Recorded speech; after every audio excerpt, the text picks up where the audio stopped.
ಶ್ರೀ ಗಣಪತಿ ಶಾರದಾ ಗುರುಭ್ಯೋ ನಮಃ.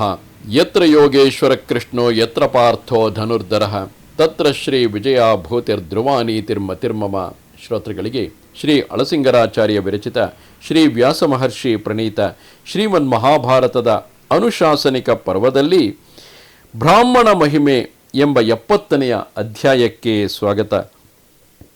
ಭೀಷ್ಮಾಚಾರ್ಯರು ಯುಧಿಷ್ಠಿರನಿಗೆ ಹೇಳುತ್ತಿರುವರು, ಹಿಂದಿನ ಒಂದೆರಡು ಅಧ್ಯಾಯಗಳಿಂದ ಬ್ರಾಹ್ಮಣನೆಂದರೆ ಯಾರು, ಆ ಬ್ರಾಹ್ಮಣನನ್ನು ಏಕೆ ಸಮಾಜವಾಗಲಿ ಭೂದೇವಿಯೇ ಆಗಲಿ ನಾರದರೇ ಆಗಲಿ ಪೂಜಿಸುತ್ತಾರೆ ಎಂಬುದನ್ನು ಭೀಷ್ಮಾಚಾರ್ಯರು ಹೇಳುತ್ತಿರುವರು.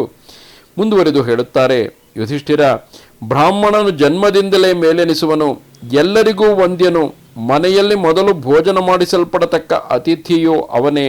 ಬ್ರಾಹ್ಮಣರ ಮನಸ್ಸು ಮುಖವು ಯಾವಾಗಲೂ ಪ್ರಸನ್ನವಾಗಿರುವುದರಿಂದ ಅವರು ಯಾವಾಗಲೂ ಎಲ್ಲರಿಗೂ ಸುಹೃತ್ತುಗಳೇ.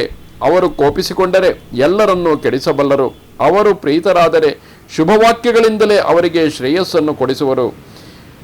ಇದೇ ವಿಷಯದಲ್ಲಿ ಪುರಾತನ ಗಾದೆಗಳುಂಟು.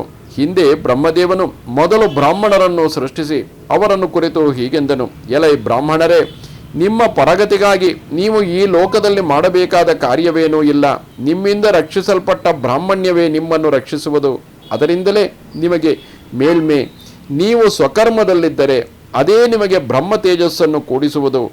ಎಲ್ಲ ಪ್ರಾಣಿಗಳಿಗೂ ನೀವೇ ಉದಾಹರಣರಾಗಿ ನಿಯಾಮಕರಾಗಿಯೂ ಇರುವಿರಿ. ಬ್ರಾಹ್ಮಣರು ಶೂದ್ರ ಕರ್ಮಕ್ಕೆ ಕೈಯಿಕ್ಕಬಾರದು, ಅದರಿಂದ ಆ ಬ್ರಾಹ್ಮಣ್ಯ ಸಂಪತ್ತು ಕೆಡುವುದು. ಬುದ್ಧಿ, ತೇಜಸ್ಸು, ಶಕ್ತಿ, ಎಲ್ಲರನ್ನೂ ನಡುಗಿಸತಕ್ಕ ಮಹಿಮೆ ಇವೆಲ್ಲವೂ ನಿಮಗೆ ವೇದಾಧ್ಯಯನದಿಂದಲೇ ಬರುವುದು. ಆಹವನೀಯವೆಂಬ ಅಗ್ನಿಯಲ್ಲಿ ಹೋಮ ಮಾಡಿದ ಮೇಲೆ ಎಲ್ಲರಿಗೂ ಮೊದಲು ಭೋಜನಾರ್ಹರಾಗಿದ್ದುಕೊಂಡು ಯಾರಿಗೂ ಕೇಡನ್ನೆಣಿಸದೆ ನೀವು ಬ್ರಹ್ಮ ತೇಜಸ್ಸಿನಿಂದ ಬೆಳಗುತ್ತಾ ಇಂದ್ರಿಯಗಳನ್ನು ಅಡಗಿಸಿ ವೇದಾಧ್ಯಯನ ಪರರಾಗಿದ್ದರೆ ಅದರಿಂದಲೇ ನಿಮಗೆ ಅಭೀಷ್ಟಗಳೆಲ್ಲ ಸಿದ್ಧಿಸುವವು. ಈ ಮನುಷ್ಯ ಲೋಕದಲ್ಲಿ ಮತ್ತು ದೇವಲೋಕದಲ್ಲಿ ಪಡೆಯಬಹುದಾದ ಎಲ್ಲ ಕೋರಿಕೆಗಳನ್ನು ನೀವು ನಿಮ್ಮ ತಪಸ್ಸಿನಿಂದಲೂ ಜ್ಞಾನದಿಂದಲೂ ನಿಯಮದಿಂದಲೂ ಪಡೆಯಬಹುದು. ಕ್ಷತ್ರಿಯ, ವೈಶ್ಯ, ಶೂದ್ರರು ಕೂಡ ನಿಮ್ಮ ಸತ್ಕಾರದಿಂದ ಪಾಪ ವಿಮುಕ್ತರಾಗಿ ಇಹ ಪರಗಳೆರಡರಲ್ಲಿಯೂ ಸುಖವನ್ನು ಹೊಂದುವರು. ನಿಮಗೆ ವಿರೋಧಿಗಳಾಗಿ ನಿಮ್ಮ ರಕ್ಷಣೆಗೆ ಹೊರಗಾದವರು ಕೇಡಿಗೀಡಾಗುವರು. ಲೋಕಗಳೆಲ್ಲವೂ ನಿಮ್ಮ ತೇಜಸ್ಸಿನಿಂದಲೇ ಧರಿಸಲ್ಪಡುವುದು.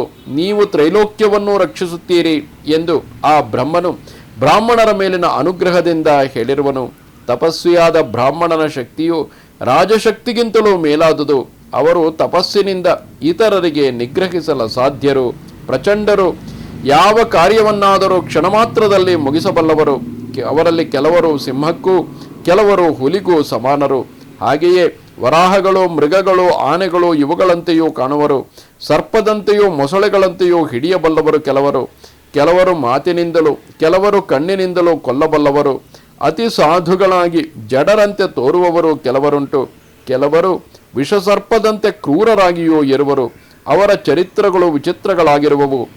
ಬ್ರಾಹ್ಮಣರ ಸಂಪರ್ಕವಿಲ್ಲದುದರಿಂದಲೇ ಮೇಖಲ, ದ್ರಾವಿಡ, ಲಾಟ, ಪೌಂಡ್ರ, ಕಾಣ್ವಶಿರ, ಶಂಡಿಕ, ದರದ, ದಾರ್ವ, ಚೋರ, ಶಬರ, ಬರ್ಬರ, ಕಿರಾತ, ಯವನರೇ ಮೊದಲಾದ ಕ್ಷತ್ರಿಯ ಜಾತಿಯವರು ವೃಷಲರು ಅಂದರೆ ಶೂದ್ರರು ಎನಿಸಿಕೊಂಡರು. ಬ್ರಾಹ್ಮಣರನ್ನು ಪರಿಭವಿಸಿದುದರಿಂದಲೇ ದೈತ್ಯರು ಪಾತಾಳದಲ್ಲಿಯೂ ಜಲದಡಿಯಲ್ಲಿಯೂ ಅಡಗಿರುವರು. ಬ್ರಾಹ್ಮಣರನ್ನು ಆಧರಿಸಿ ಅವರ ಅನುಗ್ರಹಕ್ಕೆ ಪಾತ್ರರಾದುದರಿಂದಲೇ ದೇವತೆಗಳು ಸ್ವರ್ಗವಾಸಿಗಳಾಗಿರುವರು. ಸೇತುವಿನಿಂದ ಗಂಗೆಯನ್ನು ತಡೆಯುವುದು ಸಾಧ್ಯವಲ್ಲ, ಅದರಂತೆ ಬ್ರಾಹ್ಮಣರನ್ನು ಜಯಿಸುವುದು ಸಾಧ್ಯವಲ್ಲ. ಬ್ರಾಹ್ಮಣರನ್ನು ವಿರೋಧಿಸಿ ಅವರ ಸಹಾಯವಿಲ್ಲದೆ ಕ್ಷತ್ರಿಯರಿಗೆ ಭೂಮಿಯನ್ನು ಆಳುವುದು ಸಾಧ್ಯವಲ್ಲ. ಬ್ರಾಹ್ಮಣರಲ್ಲಿ ಒಂದು ವಿಧವಾದ ಮಹಾಮಹಿಮೆಯುಂಟು, ಅವರು ದೇವತೆಗಳಿಗೂ ದೇವತೆಗಳು. ಯುಧಿಷ್ಠಿರ, ನೀನು ಸಮುದ್ರಾಂತವಾದ ಈ ಸಮಸ್ತ ಭೂಮಿಯನ್ನು ಆಳಬೇಕೆಂಬ ಉದ್ದೇಶವುಳ್ಳವನಾಗಿದ್ದರೆ ಆ ಬ್ರಾಹ್ಮಣರನ್ನು ಆಧರಿಸಿ ಪೂಜಿಸು. ಹೇಗಿದ್ದರೂ ಬ್ರಾಹ್ಮಣರಿಗೆ ಪ್ರತಿಗ್ರಹವೆಂಬುದೇನೋ, ಅಂದರೆ ದಾನ ತೆಗೆಯುವುದು ಎಂಬುದೇನೋ ಅವರ ತೇಜಸ್ಸಿಗೆ ಕುಂದನ್ನು ತರುವುದು. ಅದಕ್ಕಾಗಿ ಅನೇಕರು ದಾನ ತೆಗೆಯುವುದಕ್ಕೆ ಹಿಂಜರಿಯುವರು. ಅಂಥವರನ್ನು ನೀನಾಗಿ ಕಂಡುಕೊಂಡು ರಕ್ಷಿಸಬೇಕು. ಇದು ಶ್ರೀಮನ್ ಮಹಾಭಾರತದ ಅನುಶಾಸನಿಕ ಪರ್ವದಲ್ಲಿ 70ನೆಯ ಅಧ್ಯಾಯವು. ನಮಸ್ತೆ ಶಾರದೆ ದೇವಿ ಕಾಶ್ಮೀರ ಪುರವಾಸಿನಿ ತ್ವಾಮಹಂ ಪ್ರಾರ್ಥಯೇ ನಿತ್ಯಂ ವಿದ್ಯಾದಾನಂಚ ದೇಹಿಮೆ. ನಮಸ್ಕಾರ.